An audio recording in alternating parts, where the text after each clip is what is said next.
Now, starting a business in Nigeria is not quite as hard as sustaining it. Now, that is why we like to bring you individuals who have managed this feat in one way or the other. Now, this morning we have the Cocopreneur for you.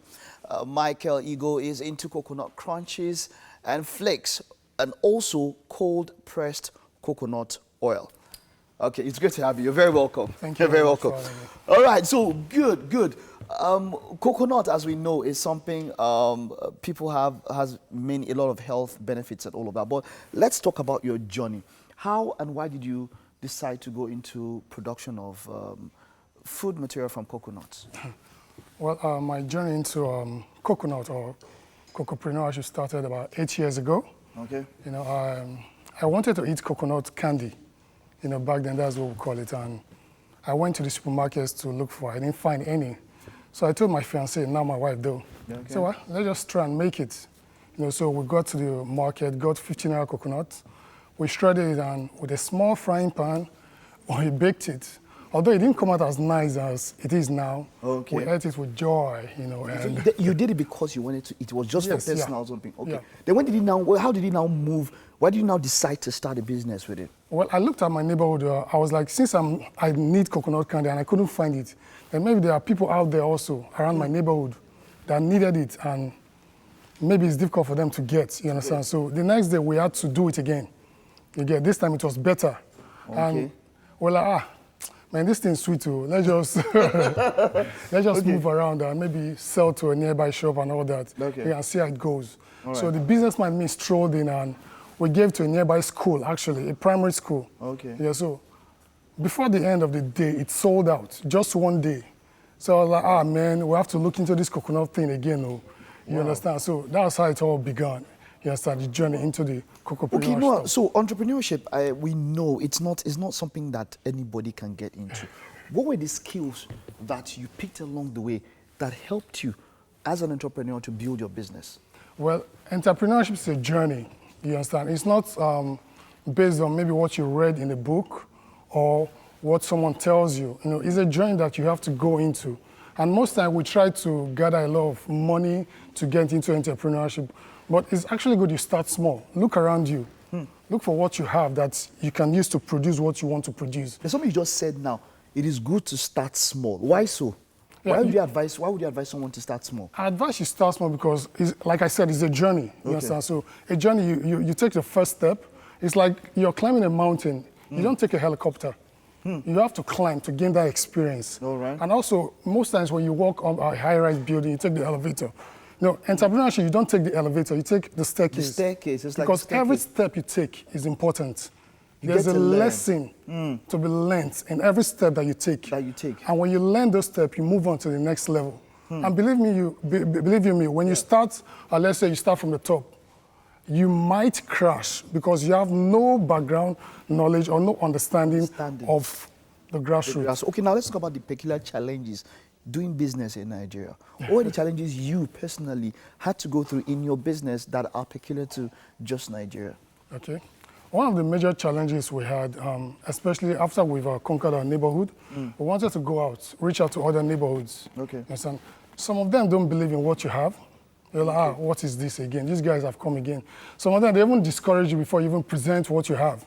Wow, so discouragement from people around you there. People around you. That's quite a major one. People that you try to reach out to, you even discourage, my guy, what you're doing is nonsense. You get just burn it. And sometimes you might be convinced that what you're doing is even nonsense.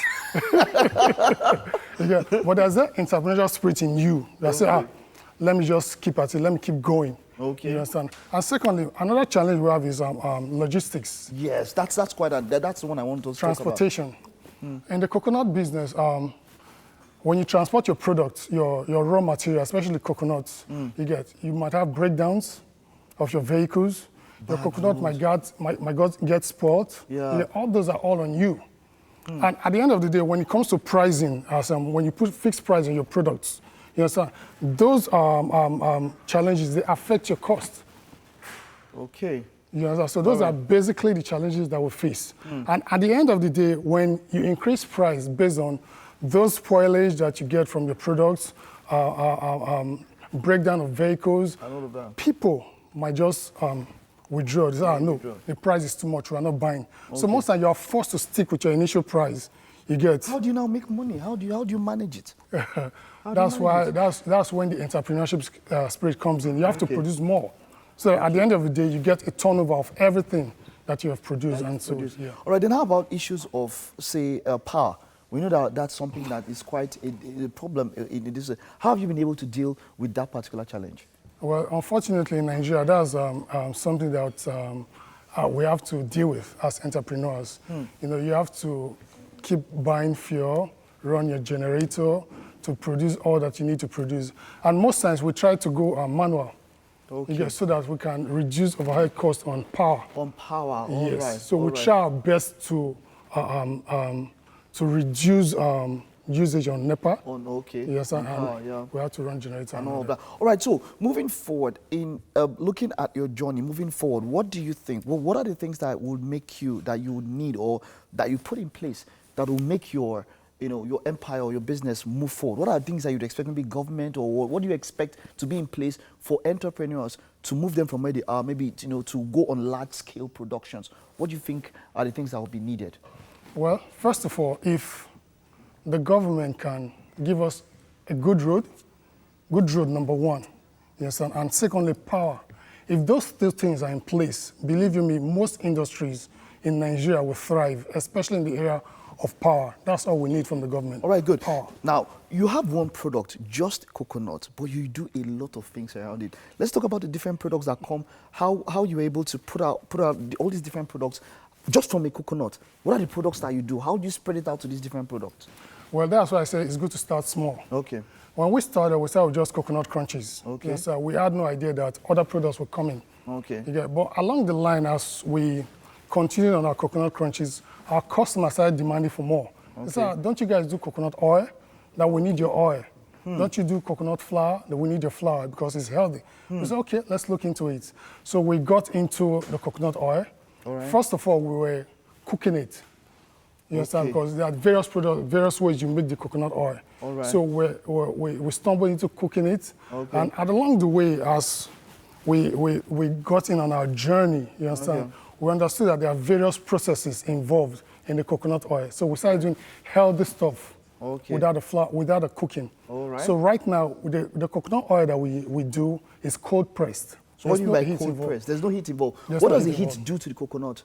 Well, what heat does to it is that it's not that it reduces the properties, but it makes it less effective. It makes it less effective. So when it's cold pressed, you have almost everything, the nutrients from a natural coconut. When it's cold pressed, you have all your organic properties intact, nothing missing. Wow. So everything is complete because there's no heat involved, there's no chemicals. Okay. Everything is naturally Does it have an expiry date? How long can it stay? That's interesting about coconut. It is very healthy and it has a very long shelf life. Okay. From the coconut oil to the coconut crunches to the coconut flour. We don't add any preservatives. All right. So they have a very long shelf life of up to about 2 years. Wow. Yeah, without preservatives. Without preservatives. So that's the good thing about and then so we talk about the oil. How about the flour? How do you get the flour? The flour is also a byproduct of the coconut itself. Yeah. The flour is a byproduct of the coconut meat itself. Okay. You understand? When you're done getting out the oil, when you're done getting out the milk, the byproduct is the chaff.